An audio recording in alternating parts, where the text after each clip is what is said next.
here. How'd you get to Stillwater? What made you decide to be a Cowboy? So my first summer after playing JUCO, I got an opportunity to play in the Cape Cod Baseball League, and played for the Chatham Anglers, and my coach was Tom Holliday, which is obviously the father of Josh, and we kind of clicked throughout like the first day and everything, because we both have pretty similar like last names and stuff, and he started telling me a lot about Oklahoma State, and then Josh finally like started to reach out to me and everything, and after talking with like the whole coaching staff and everything, and before even like seeing like the facilities and stuff, I felt like a really good connection with like the coaches, and after that first conversation, I knew it was gonna be home, and I was ready to be a Cowboy. It just made sense with the names, huh? Yeah, absolutely. And I know you moved around a lot, even in college before Oklahoma State. How is it to kind of embrace Oklahoma and be maybe settled in here a little bit? I mean, it's definitely been a lot different weather-wise. Definitely more used to like that 10 like UV outside and get a little bit sunburnt. Which the fall was pretty much like that, but now as we start to get into the spring, it's a little bit colder now.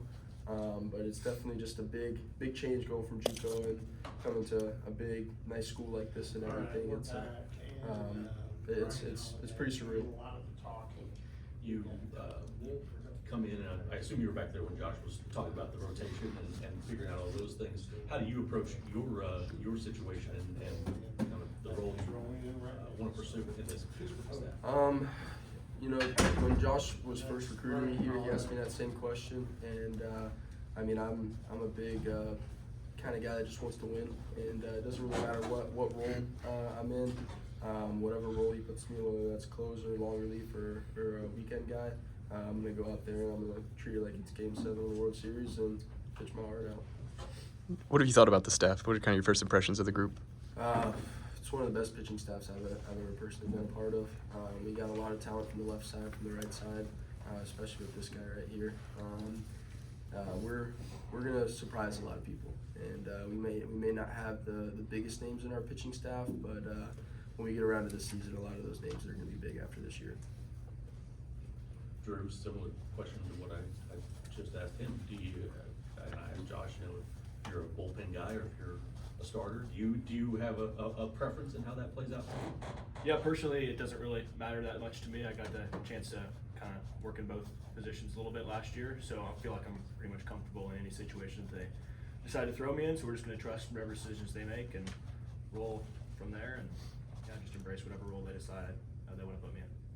Josh talked about how tough it is to get guys ramped up by this time of the year, from the time you guys get back to now, and trying to extend yourselves. Is it pretty difficult? Does it feel like the season gets here really quick once you get back? It does get here really quick once we get back. I mean, throwing for about a little bit over a month, so it's not too much time really. But I think a lot of the guys did a really good job of just kind of getting themselves back in shape over the whole winter break. So, you know, they put a bunch of trust in us to come back ready to play, and I think the guys really did that well. So I think we got a lot of dudes who are ready, but that ramp-up process does still take a little bit of time. Nolan, how are you feeling going into year 2? Good. I'm excited. I like this team that we got this year. It's much really family-oriented, and we're all playing for each other, and I'm really excited for what we got. We got a lot of returners on the field, and then our pitching staff, like Brian said, has been really fantastic in both the fall and coming in through the spring. Like you said, I think we got guys that are really going to shock the college baseball world and show what we're made of and what we can do this year. Was there an area of your game you were trying to work on the most this offseason? Just kind of what were you up to this offseason? Working on a lot of my athleticism, being able to get my feet get a little faster on the outfield, and then just some back control stuff through the zone, and making sure that this year I come in healthy, and that way I can stay healthy throughout the whole year. Nolan, with what you see from the pitching staff, do you see a lot of depth in this group? Because I'm guessing you see a lot of different guys. Yeah, no, for sure. There's a lot of depth in our guys. Our bullpen's gonna be very deep this year. We have a lot of guys that may not be like big flamethrowers. I mean, we got a couple of them, but we got a lot of strike throwers and guys that are gonna be able to be true pitchers, so to say, and they're gonna dot up pitches that are gonna make you go wow, and then they really are able to work counts and work pitch backwards when it's 3-0 or 3-1. I mean, these guys are going to be keeping hitters on their toes this year throughout the Big 12, and then when it comes to postseason play. Tyler, for you, kind of a two-part question for yourself. What are areas that you're looking to maybe take a step forward this year? And then what's it like having kind of a somewhat new infield around you? Yeah, I mean, it's good. I mean, we have a lot of new guys, like Lane Forsyth playing shortstop, Colin Brueggemann at first base. But we have a lot of returners in the lineup too, so I think that's going to be a good mix. For me personally, I'm just trying to get 1% better every single day. Defensively, offensively, just do what I can to help the team win. What stood out about Lane? His fielding is smooth. He's great in the field, really good. He's got a good arm. So yeah, he's a plus defender. Josh kind of talked about how he won a national championship a couple years ago. I mean, what kind of guy that's been at that highest level will do for a locker room, do you think? I mean, it brings a lot of experience. I mean, he won the national championship as a freshman, so that's really impressive.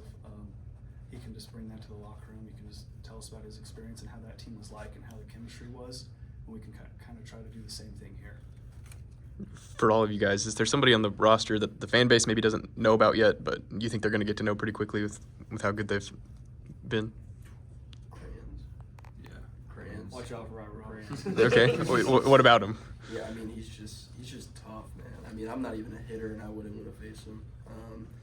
He just he spots up. He throws hard. He's got high spin stuff. He's got 4 pitches that are coming at you, and he'll throw them in any count, anytime he wants, any spot that he wants, and everything. Extremely dominant over the fall, and he's carried it out coming back in the spring too. So I think he's going to be a big wow factor this year. For the pitchers that are up there, what's the pitch everybody wants to have now that maybe they didn't want to? I mean, speak for each of you personally, because Rob Walton's really good about expanding guys' repertoires. What's expanding for you guys, and what's the end pitch? I think for at least like me personally was the changeup. I've never really thrown a changeup very much until I got here, and we really started to work on that this fall, and it turned out to be one of my best pitches coming out of this fall.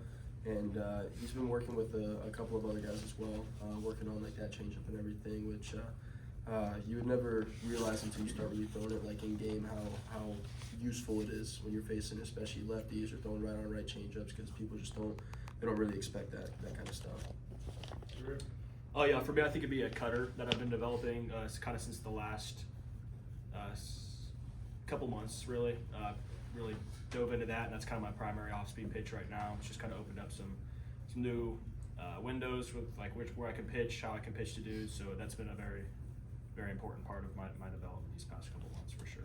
All right, here's the counter question for the guys on the corners up there. What's the pitch you hate to see? What? I know everybody wants to sit on the fastball and get a fastball, but what are some of your teammates throwing right now that you say is filthy? A good changeup's always hard to hit. Yeah. Yeah. Brian pretty much hit it spot on. Like you can have for lefty myself, if you can have a right-handed pitcher that tunnels his fastball and changeup the same exact arm slot and arm speed, and then they break off totally different, that's probably, in my eyes, the hardest combo to hit, because the slider you can at least pick up the spin, but like a true changeup, it's got that pretty much this kind of really identical spin as a fastball, but it's just dying and diving off the plate too. Nolan, with this kind of first stretch of the season, being a lot on the road, go to all these places, tough teams, how much of a challenge is that going to be, and what kind of things are you looking for from the team throughout this first stretch? Challenge-wise, I think being on the road is tiring, but I think like our guys, with our retreat we did in the fall and everything, like being on the road, I don't think will be any issue for us, because we know that deep down we're going to be playing for each other. And then road trips truly are fun. I mean, that's where you make a lot of your memories as a team, on those long bus rides or in the hotel. So I think the challenge-wise is just, being able to make sure we're staying and playing for ourselves and not letting any of the outside attention or what other people are saying about us get in our heads. But I think looking at our team, I think it'd just be, trying to stay healthy, making sure we're staying on the right path while we're on, while we're on the road, and that we're you know, showing up every day ready to go and not worrying if like their fans are getting crazy or whatever. We're just staying within our team inside that dugout, and what matters is like playing for each other and nothing else. This is for anybody and everybody. The Big 12's changing. It's gonna change again next year when the Arizonas and Utah come in. But with UCF and BYU, Houston, are you guys looking forward to any of the new opponents? And everybody makes a big deal out of football, basketball with a conference realignment, but it pretty much drastically changes your schedule too. I think going to Orlando is going to be a lot of fun. So looking forward to playing UCF for sure. Yeah, me as well. I mean, UCF's gonna be fun, right near like my hometown and everything. So definitely, I got a couple of friends that are on that UCF baseball team as well. So hopefully, we can give them a nice, warm welcome to the Big 12.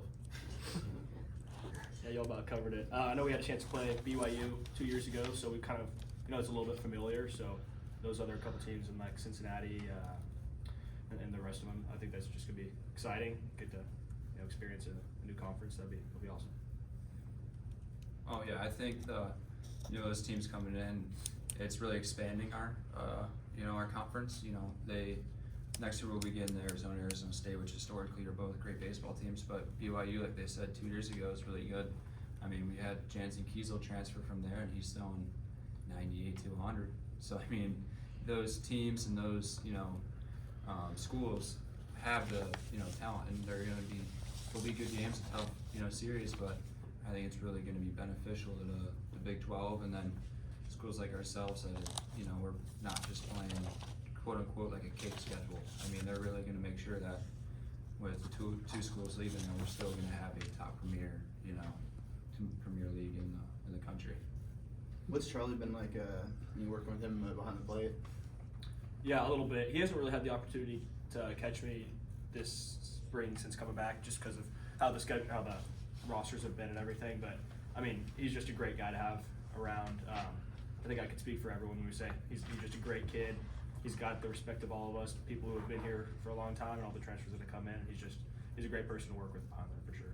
Tyler, watching a guy like Colin Ritchie in the fall and look pretty advanced defensively for a freshman at least. I mean, what's it been like working with him? And I mean, how do you expect him to ease into action for you guys? Yeah, I mean, he works hard. He's really good, as you said, for a freshman. His bat is one of the best bats I've ever seen for a freshman. He's got a lot of power. And yeah, defensively he's good. He's gotten better. He's improving every single day. Getting to work with him every day, it's a lot of fun because we work hard, compete with each other. So yeah, he's made a good first impression for sure. Nolan, what have you thought of Colin so far? I mean, Wolf hit it pretty much on the spot. He comes in every day. He's working hard. Surrounds himself with really good guys. He doesn't do anything wrong. He's a really good kid. And then Wolf said he's got a really powerful bat. He's got a lot of power behind the swing, and he's starting to develop the control of the bat too. Like, he really did a lot of work over the off season, and coming back in the spring, he's been really hitting the ball hard the other way, and then still being able to pull it for power, which is really impressive for a freshman to come in and do, and really anybody to do, to be able to go opposite way with power and then be able to still pull it for power is pretty impressive. And then he's getting his work at third base and in the outfield a little bit, and he's looking really good in both. He's kind of a athletic freak, so to say. I mean, he's really, really fast in the outfield, and then he's really, really strong too. He's just kind of a freak of nature, really. True. Josh talked about how, last year there were some proven hitters around you. They're much fewer this year, and now you're obviously proving yourself, and so you're higher up on the list of guys that opponents are going to be game planning for. Does do you have to change your approach at all, knowing that that's how you're going to be viewed? No, I think we lost Nolan last year, and it kind of, I'm not going to say put the threat on myself, but I got used to being pitched differently last year, and then this year, so to say, we don't have like the huge name guys, but the guys that are hitting behind me, like Wolf and Brugge, and we have all these guys that are really, really, really good hitters, and if they don't want to pitch to me and they want to walk me, that's fine. They got to deal with the guys behind me. So I'm perfectly okay with walking and, building up RBIs and runs for the guys that are behind me. So it's kind of like pitchers to pick their poison. Like if they want to pitch to me, good, because I know Benji and Zach will be on in front of me. If not, I'll get on base and Wulfert will hit a line drive the other way or hit a homer. Same thing with Brug. I mean, there's really no way to put it, but like the pitchers are going to have to pick what they want to go through. So, not really. I think just keep doing what I did last year and keep making sure that we're going in the right direction. Drew, with as much as Chase caught last year, how are you kind of seeing Bo and Ian adjust to an increased workload? Yeah, I think they're both ready for it. They're ready to go out there and compete. I know Ian's had quite a bit of experience with us over the years. I know he got to catch a little bit his freshman year, and then last year I think he would have been right in the race with Chase had he not gotten that injury that set him back. And then Bo was a freshman, still was a great option last year, but I think they just kind of relied on the older guys. So I think they're both kind of ready to step into that role. I think they looked really good. They both made a bunch of development in their game over this past year with the summer, and then just throughout the fall and everything like that. So I think we're pretty confident that both of them coming into the season for sure. Kind of a curiosity question, being around the team some and doing, I was on the Tech Road game doing radio. David Mendham, as a player, had an interesting persona. What's he like as a grad assistant? I mean, you guys deal with Mendham much? Every day. Dave's great. He's working hard. He's a good coach. I mean, playing with him last year, we have a good relationship. So yeah, it's been fun hanging out with Dave every day. Yeah, he was definitely an older leader for us last year, and like he was saying, he's great to be with, great to be around. Now that he's kind of transitioned to that coaching role, he just kind of gets to take that experience he's had playing college baseball for 5 years and get to bring that into pouring into us and getting us ready for the season for sure. Yeah, and Drew, you mentioned leadership. I asked Josh this question. I mean, you talk about Mendham, you talk about Chase especially. Those guys they carried a lot of the heavy load of player leadership. How's that being dispersed? And all of you guys, maybe Brian's the new guy, but you're all eligible to kind of step up and be a guy that gets listened to. Yeah, definitely. I think that's something that we've just had to embrace. Obviously, with those guys being out, they did play a big leadership role, and then I kind of think that's how it works. Is as that changes, it's kind of time for us to step up and fill some of those leadership roles. So I think we've got good chemistry as a team this year. We've got a bunch of dudes that have really stepped in and kind of embraced the culture. There's no one I can look at and be like they're not doing the right thing. Everyone's really bought into this program and kind of getting buy-in. It's just been easy. So hasn't really been something that's too difficult, I'd say. And I also think this is only my first year here and everything, but we had a big freshman class come in this year. We had a lot of transfer guys coming in this year. We also had a lot of returners. And I think all of the upperclassmen they realized, how many freshmen we had and how many transfer guys we had, and the guys that have been here for quite a few years and everything have showed how the culture around here is and everything, and how we go about our business and everything. And I think everyone's really starting to grasp that and really figure out the Cowboy culture and how we're supposed to act. Nolan, what have you seen from Carson Bend? I know he was dealing with coming back from Tommy John last year as far as the pitching side, but how do you see him kind of putting it all together this year? I think it's going to be pretty scary.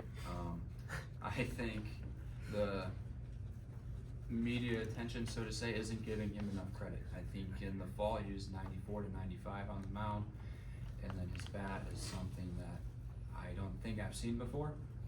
The ability, I don't know how he does that huge leg kick and gets on time with everything. It doesn't matter where it's at, but he's putting it truly all together, and I think both on the mound and on the field and in the outfield it's going to be truly scary, and that he's going to be a guy that everybody's going to look at and not wonder how he got there, but just be kind of amazed to see him play and how free and loose and easy it comes to him. And it's going to be pretty fun to watch and be really fun to play with him, and really happy that he's on our side and not anybody else's. Was there a time, Brian, when you had going through Little League and going where you had to make a decision of I'm going to pitch, or I'm going to be a hitter, I'm going to try and do both? When do you kind of make that decision? I mean, obviously Carson's 20-something years old and is still doing both. I mean, is there a point where you kind of choose, and when was that? So growing up, I was actually a pitcher and a catcher. So my freshman year of high school, my coach made me choose either pitching or catching. I chose pitching. And then, I mean, all throughout like my high school career and everything, I always played like shortstop or like third base or something. And then I got to my freshman year of college at Florida Southwestern, and I was a walk-on there. And after seeing some of the guys like in our bullpen and stuff, I was just like, I'd rather stick to pitching. I don't really want to go out and face, 95 to 100 or anything like that. So I thought pitching was a better option.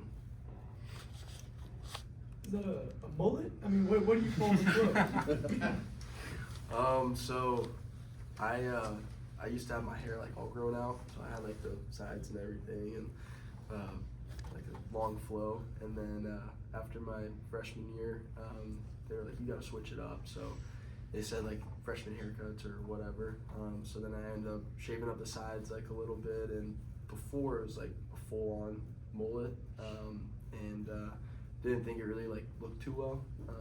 So I kind of grew it out a little bit, and I'll just like taper up the sides maybe like a little bit or something. But I don't really know what to call it, honestly. Still looks good now. Yeah, if you think so. Is there one tub of hair gel going around, or you guys each have your own? I mean, I'm more of just like shower in the morning and kind of, my hair is usually pretty crazy. Okay. If you ask some of the other guys and everything, they probably say it's always looking kind of crazy. I don't know, I kind of just wake up, take a shower, and however it falls, that's how we're rocking with it that day.